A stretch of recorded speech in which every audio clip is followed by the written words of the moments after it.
할렐루야. 자, 우리 옆에 분과 인사합시다. 사랑합니다. 반갑습니다. 축복합니다.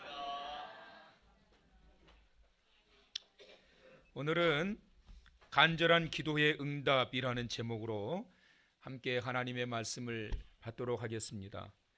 아무리 유능하고 훌륭한 사람이라도 삶의 절망적인 상황을 맞게 될 때가 있습니다. 성경은 의인의 고난과 핍박에 대해서 많은 교훈의 말씀을 주고 계십니다. 세상을 보면 악인이 당하는 고통보다 의인이 당하는 고난이 훨씬 많습니다. 악인이 당하는 고통을 고난이라고 하지 않습니다. 그것은 처벌입니다. 그러나 의인이 당하는 고통은 처벌이라고 하지 않습니다. 그것을 박해, 고난, 핍박이라고 말합니다. 처벌당하고 있는 악인을 향해서 고난받고 있다, 박해받고 있다 하지 않습니다. 박해를 당하고 있는 의인들을 향해서 처벌받았다, 천벌받았다 하지 않습니다. 예수님께서 승천하신 이후에 제자들에게는 엄청난 박해가 임했습니다. 유대 종교 지도자들을 비롯한 예수님을 배척했던 사람들은 제자들의 박해를 처벌로 생각을 했고 또 그들은 처벌받아야 마땅하다라고 생각했습니다. 그러나 내외적으로 일어나고 있는 박해 가운데서도 그들은 전혀 굴하지 않았습니다. 끔찍한 박해 가운데서도 제자들에게는 놀라운 변화가 일어났습니다. 복음의 현장에서 일어났던 가장 강력한 그들의 변화는 바로 믿음의 변화였습니다. 그들에게 어떻게 이런 믿음의 변화가 일어났을까? 그들은 부활하신 예수님을 직접 봤기 때문에 그렇습니다. 그리고 그들은 그들의 목전에서 예수님이 직접 승천하신 모습을 봤기 때문에 그렇습니다. 그리고 더 나아가서 예수님이 약속하셨던 말씀대로 승천하신 이후에 10일째 되는 날, 죽으시고 난 이후에 50일째 되는 날 예수님께서 약속하신 대로 성령을 보내주셨고 이 제자들은 성령을 받았기 때문입니다. 부활하신 주님을 만났어요. 승천하신 주님을 봤어요. 그리고 말씀하신 대로 보내주신 약속의 성령을 받았어요. 성령 받고 나자 그들은 가슴이 뜨거워졌습니다. 가슴이 뜨거워지면서 그들은 어떤 믿음을 갖게 되었느냐 하면 주를 위해서는 죽음조차도 두려워하지 않는, 따라서 합시다, 죽음을 불사한 신앙. 옆에 사람에게 그런 신앙 가지세요. 시작. 본인은 아멘을 안 하실 것 같고 내 옆 사람이 죽음을 불사한 신앙을 가지면 좋겠다 생각하시는 분만 눈치 보지 마시고 아멘. 저는 우리 한길교회와 우리 사랑하는 성도 여러분들이 이런 신앙에 이르기를 축원합니다. 주를 위해서는 죽음도 두려워하지 않고 하나님의 자녀로서 죽음도 두려워하지 않는 죽음을 각오한 그러한 신앙을 가진 우리 사랑하는 성도 여러분들 되기를 바라고 우리 한길교회 될 수 있기를 축원합니다. 믿음의 변화가 일어났던 예수님의 제자들은 성령 받고 난 다음에 바로 이런 놀라운 믿음을 갖게 됐어요. 또 하나는 뭐냐면 환경의 변화가 일어나게 되었는데 죽음을 불사한 이 놀라운 믿음의 변화가 일어났던 이 제자들에게 정말 예수 믿기가 어려운, 예수님을 전하기 어려운 그러한 때를 맞게 되었습니다. 말세의 때에 일어나게 될 전형적인 현상인데 사람들은 환경의 지배를 받을 수밖에 없어요. 얼마나 사람이 간사한지 상황과 환경의 흐름에 따라서 금방 헤헤헤 거리다가 금방 조금만 힘들면 불평을 늘어놓는 이런 모습이 우리들의 모습입니다. 그런데 여러분, 제자들은 바로 죽음을 불사한 이러한 놀라운 신앙, 믿음의 변화를 가졌던 이들은 어떤 상황과 환경에서도 전혀 굴하지 않는, 요동함이 없는, 끄떡없는 그러한 사람들이 되었습니다.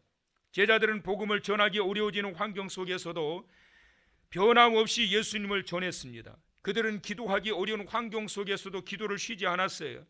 우리는 피곤하다고 기도 쉬고, 바쁘다고 기도 쉬고, 아프다고 쉬고, 마음 상했다고 쉬고, 시험 들었다고 쉬고, 이런 이유 저런 이유로 환경에 영향을 받아서 얼마나 예배를 쉬고 기도를 쉬고 신앙과 믿음이 나태해지는지 모릅니다. 그러나 예수님의 부활하심을 경험했고 승천하신 것을 받고 성령 받은 이들은 환경에 영향을 받지 않는 그러한 믿음의 사람, 변함없는 신앙, 끄떡하지 않는 신앙, 이런 신앙이 되었는데, 오늘 이 아침에 하나님의 전에 예배하는 사랑하는 성도 여러분, 저와 여러분이 이와 같이 환경의 변화에도 굴하지 않고 전혀 영향받지 않는, 끄떡하지 않는, 요동하지 않는, 움직이지 않는 초지일관한 그러한 신앙, 그러한 믿음의 사람 되시기를.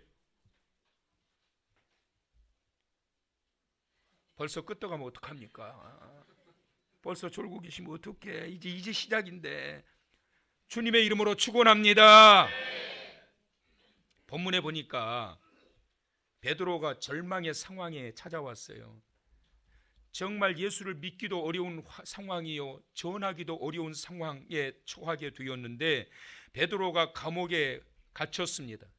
완전히 절망의 상황이에요. 며칠 전에 사도 야고보가 헤롯에 의해 가지고 참수형을 당했습니다. 베드로는 야고보 사도가 헤롯에 의해서 칼에 목이 베여서 죽는 것을 보았습니다. 당시 초대교회 입장에서 본다면 이런 상황에서 베드로까지 감옥에 갇혔다라고 하는 것은 이건 정말 일생일대의 위기의 순간이 아닐 수가 없었습니다. 예수님을 십자가에 못 박았던 자, 그리고 세례 요한을 목을 베어서 죽게 했던 자가 바로 헤롯 대왕입니다.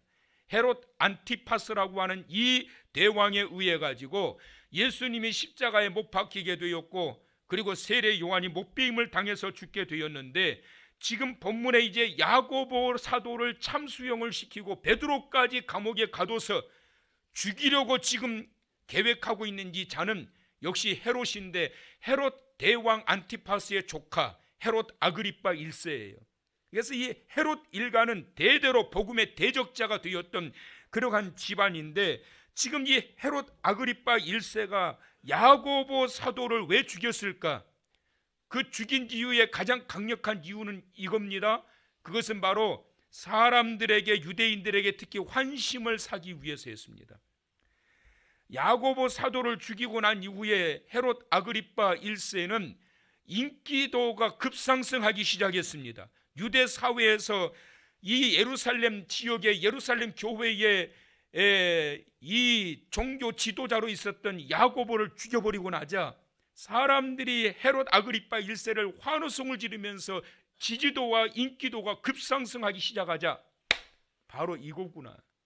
그래가지고 그들에게 또 하나의 유명한 그러한 사도였던 베드로까지 잡아서 죽이기 위해서, 그래서 자기의 권력, 정치 권력을 권고하게 하기 위해서 베드로까지 지금 가둬버린 상황이 지금 본문의 내용입니다.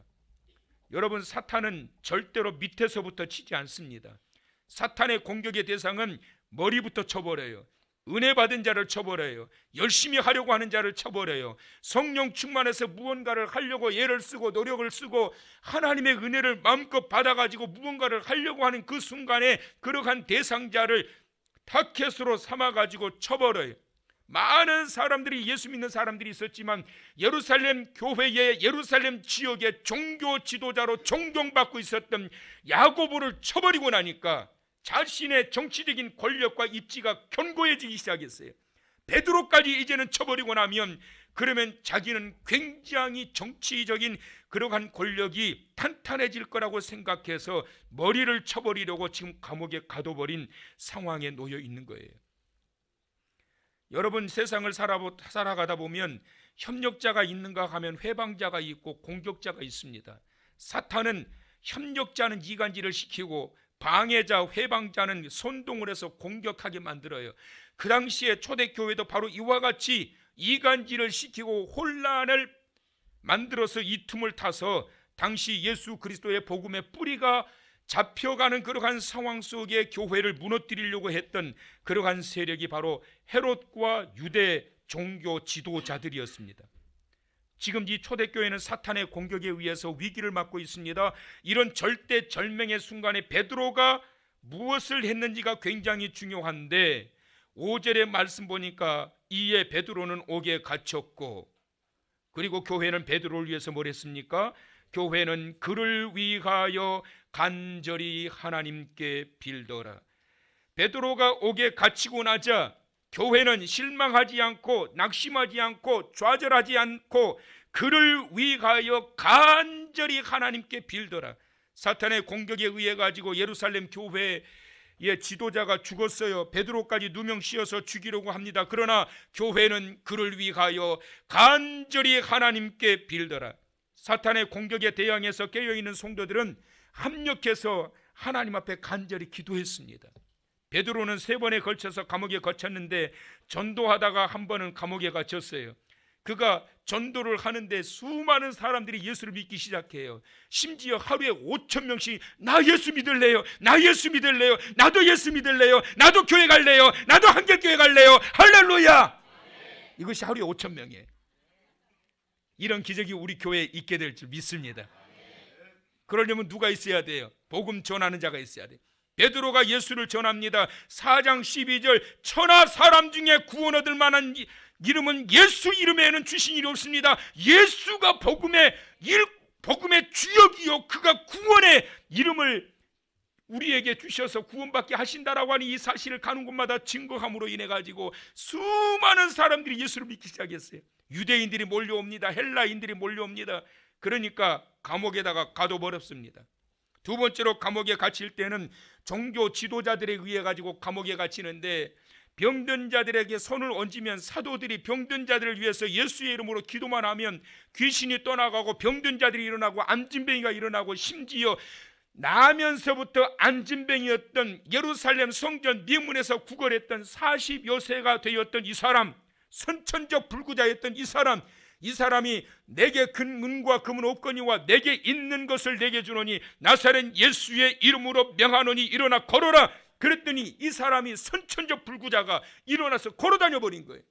이 일로 종교 지도자들이 그들에게 미움을 사가지고 두 번째로 베드로가 감옥에 들어가게 됩니다. 그런데 하나님께서는 천사를 보내가지고 감옥에서 베드로를 꺼내버리십니다. 세 번째 감옥에 갇혔을 때는 오늘 이 본문의 내용이에요. 야고보가 순교하고 난 이후에 그의 인기도가 급상승하니까 됐다, 바로 이거다. 그래서 이번에는 베드로까지 집어넣어서 다음날 헤롯이 꺼내가지고 참수형을 시키기 위해서 감옥에 집어넣어 있는 이런 상황, 베드로가 알고 있습니다. 여러분, 내일이면 내가 죽는구나. 어떻게 해요? 얼마 전에 우리 형제 야고보 사도가 목이 베어 참수형에 당해서 죽었는데, 내가 내일 죽는구나. 어떻게 해요? 목이 베어서 참수형으로 내가 죽는구나. 이 사실을 베드로가 알고 있었어요. 알고 있었는데 이런 상황에서 그는 뭐 하고 있었다고요? 감옥에서 베드로가 잠을 자고 있었더라. 생각만 해도 여러분 얼마나 끔찍해요. 내 죽음을 예견하고 있는데, 내가 내일은 죽을 것인데, 내가 죽어도 끔찍하게 죽을 것인데, 그럼에도 불구하고 그는 감옥에서 잠에 들었다고 그랬어요. 그것도 깊은 잠에 들었습니다. 그것도 천사가 와서 흔들어 깨야 할 정도로 깊은 잠에 들었어요. 사랑하는 성도 여러분, 환난과 핍박과 우리의 정신을 혼미하게 만들 정도로 큰 문제가 온다 할지라도 저녁에 깊은 단잠에 이룰 수 있는 평안이 있기를 축원합니다. 7절의 말씀 보니까 호련히 주의 사자가 나타나며 옥중에 광채가 빛나며 또 베드로의 옆구리를 쳐 깨워 이르되 급히 일어나라 하니 쇠사슬이 그 손에서 벗어지더라. 얼마나 깊이 잠들었으면 세상에 천사가 와서 깨는 거예요. 베드로야, 일어나. 잠이 오냐, 이런 상황에 일어나. 흔들어서 깨워야 할 정도로 베드로가 깊은 잠에 빠진 거예요. 이것은 여러분 하나님께서 그에게 주신 축복이었어요.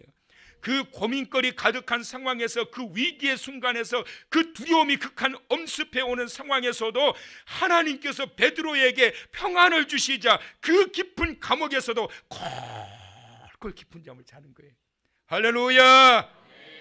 왜 사람들이 깊은 잠을 이루지 못할까요? 건강이 안 좋으면 잠을 못 잡니다. 두 번째, 걱정과 두려움과 고민이 밀려오면 몇 날 며칠 잠을 못 잤어도 못 자요. 설쳐요. 자다 깨다. 지금 베드로는 두 번째 이유인데 이런 상황에서도 그가 당당합니다. 여러분, 어떻게 이런 상황에서 이렇게 당당할 수가 있을까? 영화에서는 가능해요. 영화에서는 총뿌리를 들어매도 그 앞에서 눈 하나 깜짝하지 않아요. 당당해요. 영화에서는 주인공은 절대 죽는 법도 없어요. 총 맞아도 안 죽어요. 마지막에는 해피엔딩이에요. 얼마나 멋지게. 총을 몇 방을 맞아도 안 죽는 게 영화예요. 그런데 오늘 이 본문의 말씀은 영화가 아니에요, 여러분. 실제 상황이에요. 실제 상황 속에 영화보다 더 영화 같은 모습이 전개됩니다. 내일 죽을 사형수가 아주 깊은 단잠에 빠져 있는데 여기에 부활하신 예수께서 천사를 보내가지고 소리 소문 없이 묶고 있던 모든 쇠사슬을 풀어서 그 베드로를 감옥에서 끄집어내게 되는 걸 볼 수 있습니다. 어떻게 이게 가능했을까요, 여러분?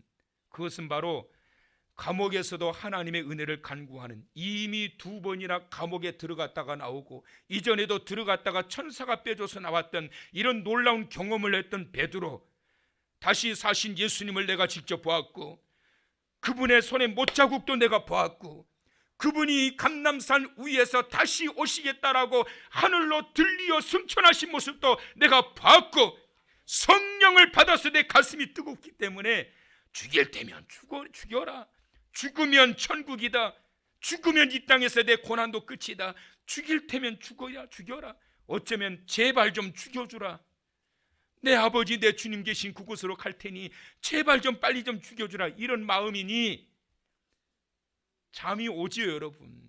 주의 평강이 가득하게 임하니까 드디어 내일 내가 죽는구나 이렇게 생각하는 것이 아니라 드디어 내일 내가 주님 앞으로 가는구나. 할렐루야. 그러니까 드디어 내일 주님 앞에 가는구나. 단잠이 오지, 여러분.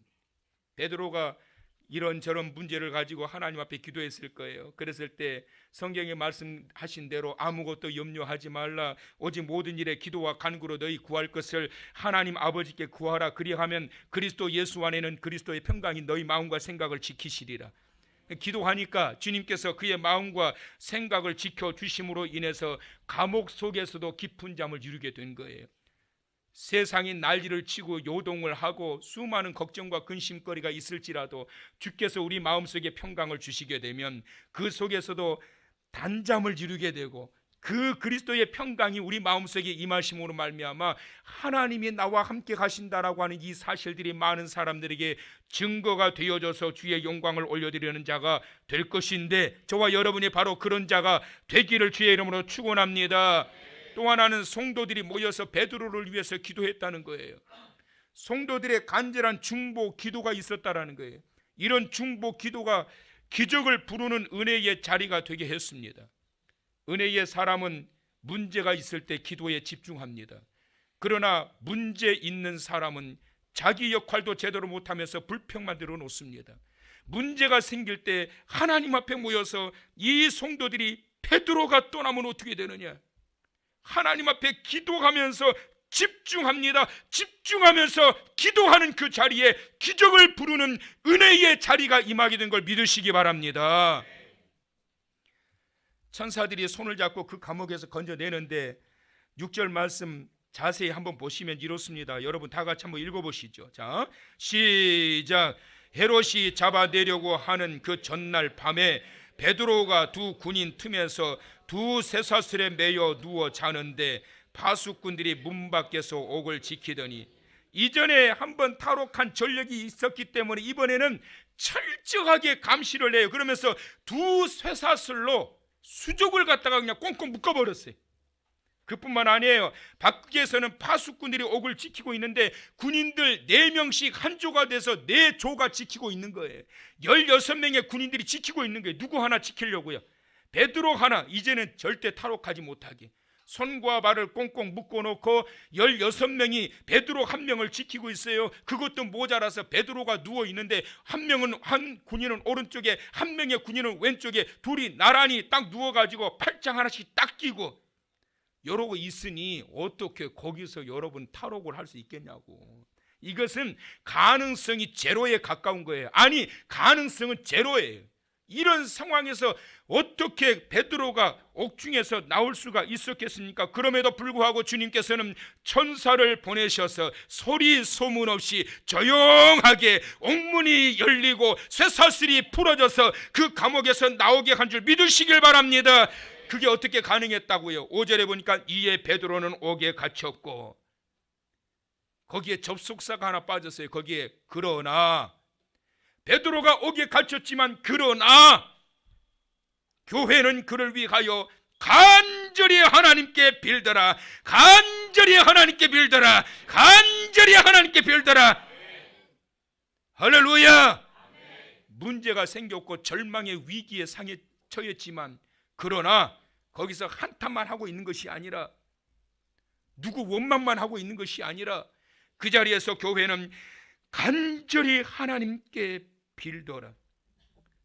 지금 초대교회 교인들이 베드로를 위해 드리는 기도는 간절하고 절박한 기도였습니다.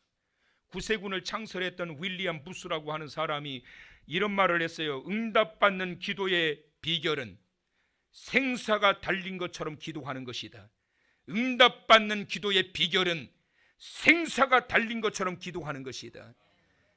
아직 마음에 와 닿지가 않은가 봐. 응답받는 기도의 비결은 생사가 달린 것처럼 기도하는 것이다. 그냥 기도해서 되는 것이 아니라 절박한 기도, 교회가 그냥 기도했다 하지 않고 생사가 달린 것처럼 기도한 거예요. 어떻게 해요? 교회는 그를 위하여 간절히 하나님께 빌더라. 간절히. 그냥 입만 벌려서 도와주세요 해서 되어지는 것이 아니라 생사가 달린 것처럼 기도할 때, 그때의 기도의 응답의 비밀이 있다라는 거예요. 초대교회 교인들의 간절한 기도는 베드로의 옥문을 열어버렸습니다. 여러분들도 간절한 기도를 통하여 모든 문제가 열리고 자유케 되길 주의 이름으로 축원합니다. 또 하나는 성도의 간절한 기도와 더불어 또 하나의 기도의 비밀이 있는데, 지속적으로 기도했다는 거예요. 12절의 말씀 보면, 깨닫고 마가라 하는 요한의 어머니 마리아의 집에 가니 여러 사람이 모여 기도하더라. 베드로가 천사의 인도함을 받아서 감옥에서 나왔어요. 나와가지고 이제 마가라 하는 요한의 어머니 마리아의 집에 갔더니만은, 거기서 지금 베드로는 나왔는데 이 사람들은, 이 성도들은 지금 여전히 막 기도하고 있는 거예요. 언제까지 기도할 셈이었을까요? 베드로 사도가 옥에서 나올 때까지, 내 눈으로, 자기들의 눈으로 보기 전까지 지속적인 기도, 끝까지 드려지는 기도, 이 기도가 하나님의 놀라우신 은혜를 경험하게 하고 불가능에 가까운, 가능성 제로에 가까운 일이라 할지라도 그 모든 일들을 가능하게 하시는 것을 믿으시기를 바랍니다. 토마스 왓슨이라고 하는 이 사람이 이 본문의 말씀의 배경에 대해서 한마디로 요약해서 이렇게 말했어요. 기가 막힙니다. 여러분 잘 들어보세요. 베드로를 감옥에서 끌어낸 것은 천사의 활동이었습니다. 그러나 천사를 움직인 것은 교회의 지속적인 기도 때문이었습니다. 자, 이해가 되시면 아멘. 베드로를 감옥에서 끌어낸 것은 천사들의 활동이었어요. 누가 보냈어요? 우리 주님, 부활하신 주님이 보낸 거예요. 베드로를 끄집어내라 명령을 받은 이 천사들이 감옥에 가서 끄집어냈어요. 근데 천사를 움직이게 했던 것은 성도들의 교회의 지속적인 기도를 통해서 천사들이 움직이게 된 거고, 가능성 제로에 가까웠던 이 일, 이런 상황에서 있는 이 베드로를 조용하게 그 옥에서 끄집어낸 것을 믿으시기를 바랍니다. 시편 49편 6절, 우리가 지난주 금요일날 봤던 말씀이에요. 보존된 자를 돌아오게 하는 것은 하나님께는 매우 쉬운 일이라. 할렐루야.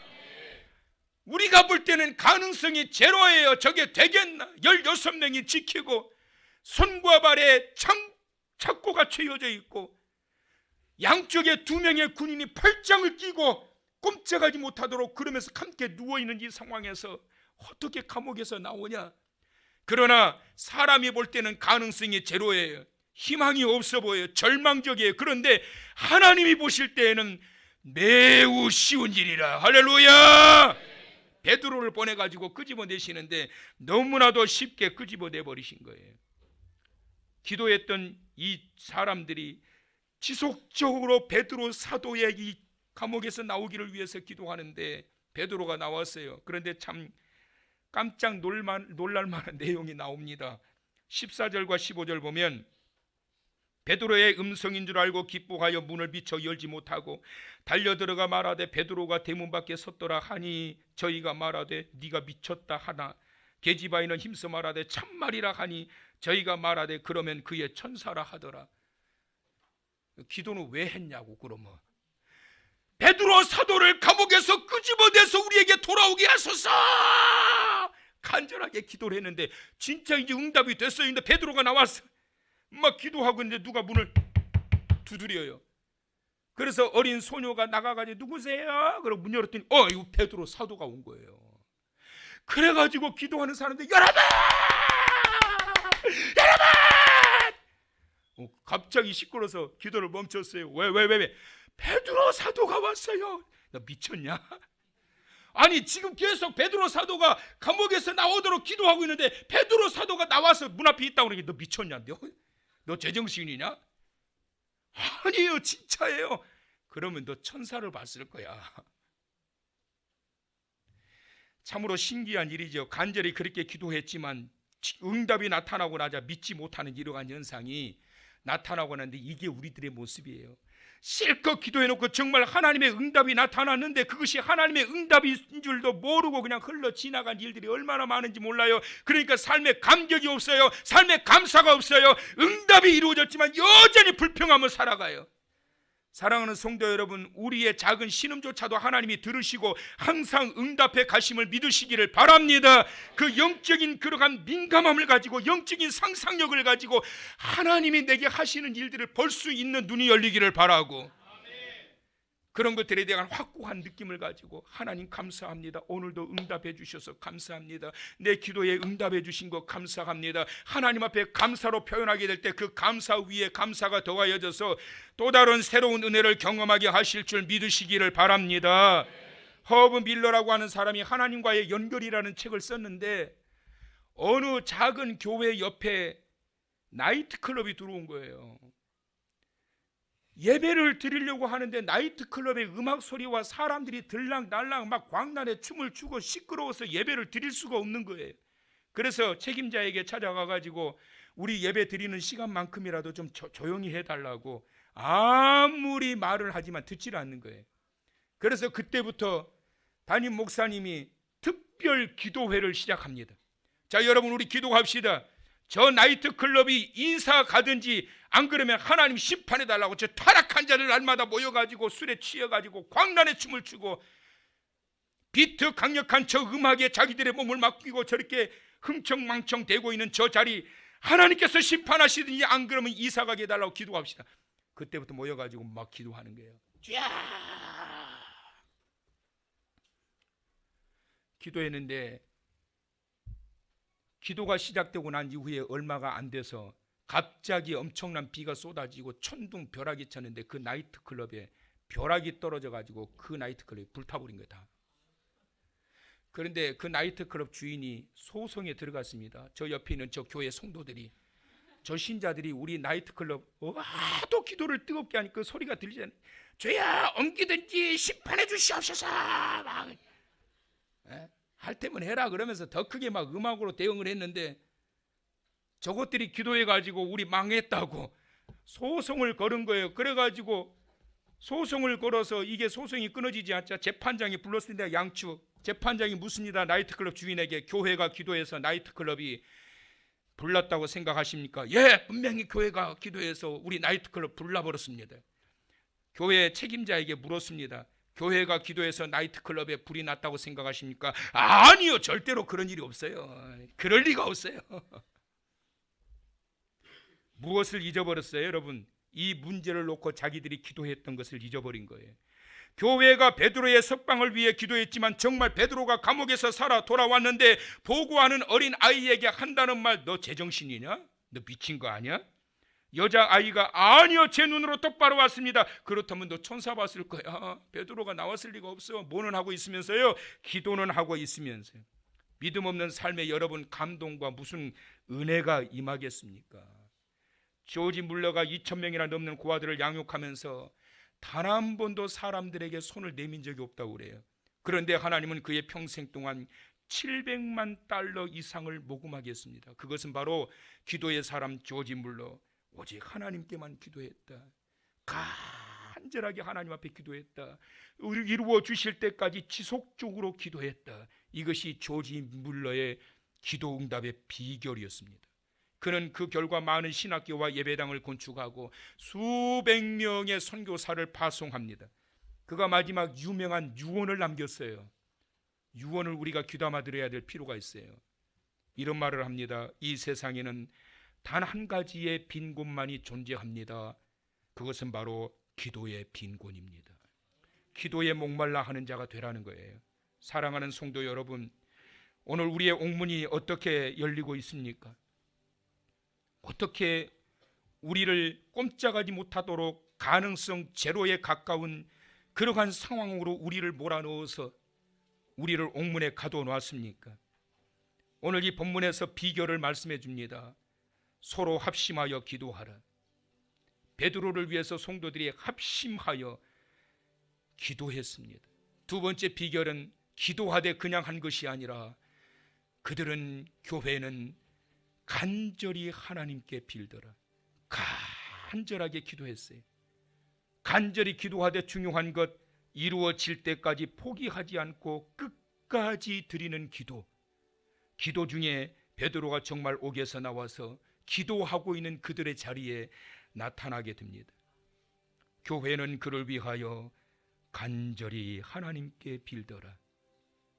사랑하는 성도 여러분, 이번 한 주간 하나님께서 우리의 이 간절한 기도, 서로를 위하여 합심하여 기도하는, 포기하지 않고 이루실 때까지 끝까지 드리는 지속적인 기도를 통해서 지금까지 가능성 제로에 가까울 정도의 불가능한 그러한 상황에서도 흔들리지 않고 내 주 하나님을 향하여 간절한 기도와 지속적 기도를 통해서 막혔던 것들을 열어주심으로, 자유케 하심으로 나를 통해서 내게 임하시는 하나님의 은혜를, 능력을 증거하며 살아가게 되는 저와 여러분 다 되시길 주님의 이름으로 축원합니다.